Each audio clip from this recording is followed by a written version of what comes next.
அதிமுகவில் உள்கட்சி பிரச்சனை எந்த தீர்ந்த பாடு இல்லை. விஜயபாஸ்கர் இன்னைக்கு தான் அவரோட முடிவை சொல்றாருன்னு சொல்லிக்கிறாரு.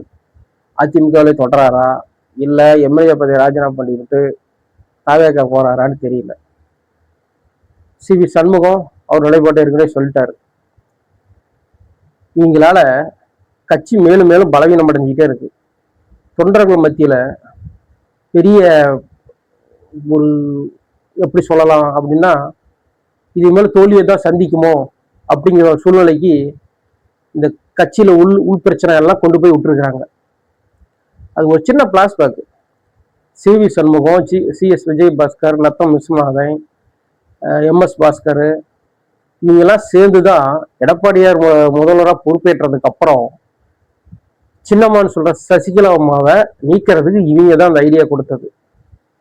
இவங்க மூலியமா தான் அவரு சின்னம்மாவை நீக்கிட்டு ஓபிஎஸ் உள்ள கொண்டாந்தது. இவங்க தான் சின்னம்மாவை நீக்கிறது மெயின் காரணம் இவங்க தான். ஆனா இப்ப என்ன சொல்றாங்க, பிரிஞ்சு போனீங்களா ஒண்ணு சேர்த்தணும், இவங்களாலதான் எடப்பாடியாரால தான் இதாச்சுன்னு சொல்லிட்டு இப்ப பேசிட்டு இருக்கிறாங்க. மிகப்பெரிய குற்றச்சாட்டை திமுகவோட சேர்ந்து அதிமுக ஆட்சி அமைக்கணும், அது எங்களுக்கு பிடிக்கல, அதனாலதான் வெளியே வந்துட்டோம் அப்படின்னு சொல்றாரு வி சண்முகம் அவர்கள். இதை அந்த பிரச்சனை நடக்கும் போதே அதை வெளியே சொல்றீங்கன்னு ஏன் நீங்க மற்ற கட்சிக்கு ஆதரவு கொடுத்ததுக்கு அப்புறம்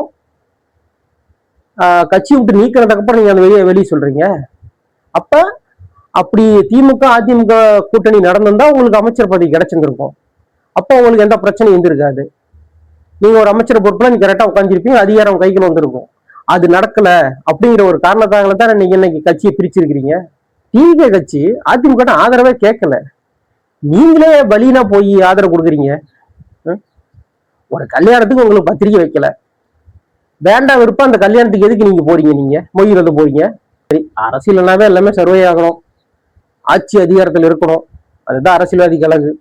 ஒரு வகையில பார்த்தா நீங்க அதிகார மையத்துல இருக்கலாம், அமைச்சர் பொறுப்பு வாங்கிக்கலாம்னு சொல்லிவிட்டு 25 பேர்த்த பிரிச்சு கூட்டிட்டு போனீங்க.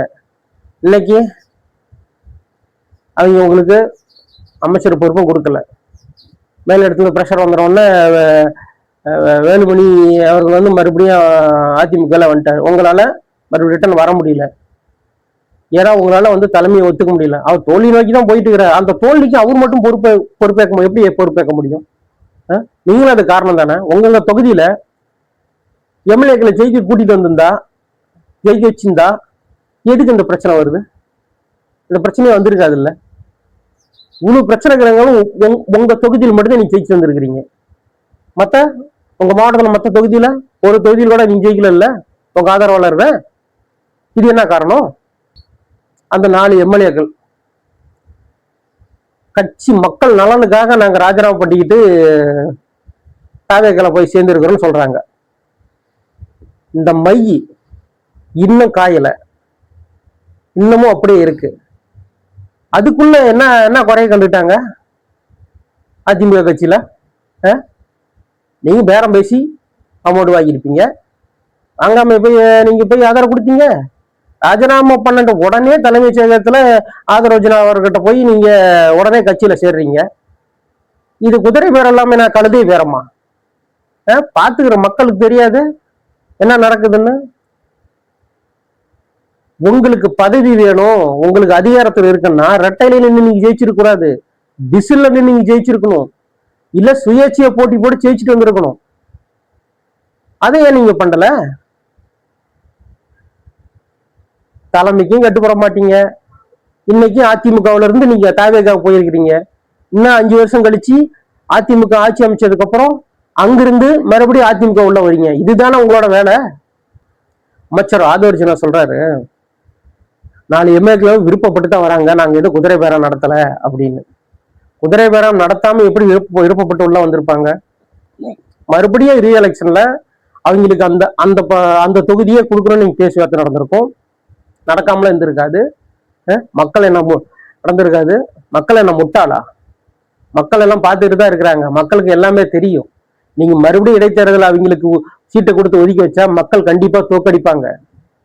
பொதுவான ஒரு கேண்டிடேட் போட்டு மக்கள் மத்த கட்சியும் பொதுவான ஒரு கேண்டிடேட் மக்கள் கண்டிப்பா அந்த 4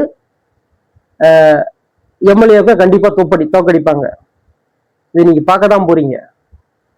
திமுக தீய சக்தி, அதிமுக ஊழல் சக்தி, தாவேக தூய சக்தி. நீங்க இன்னைக்கு அதிமுக இருக்கிற முக்கால்வாசி முன்னாள் எம்எல்ஏ, முன்னாள் மாவட்ட செயலாளர், முன்னாள் அமைச்சர்கள், இன்னாள் மாவட்ட செயலாளர்கள், அடுத்தது ஒன்றியம், நகரம், எல்லா முக்கியமான பொறுப்புல நீங்க அத்தனை பேரை நீ கூப்பிட்டு கட்சிகளை வச்சுக்கிட்டீங்க.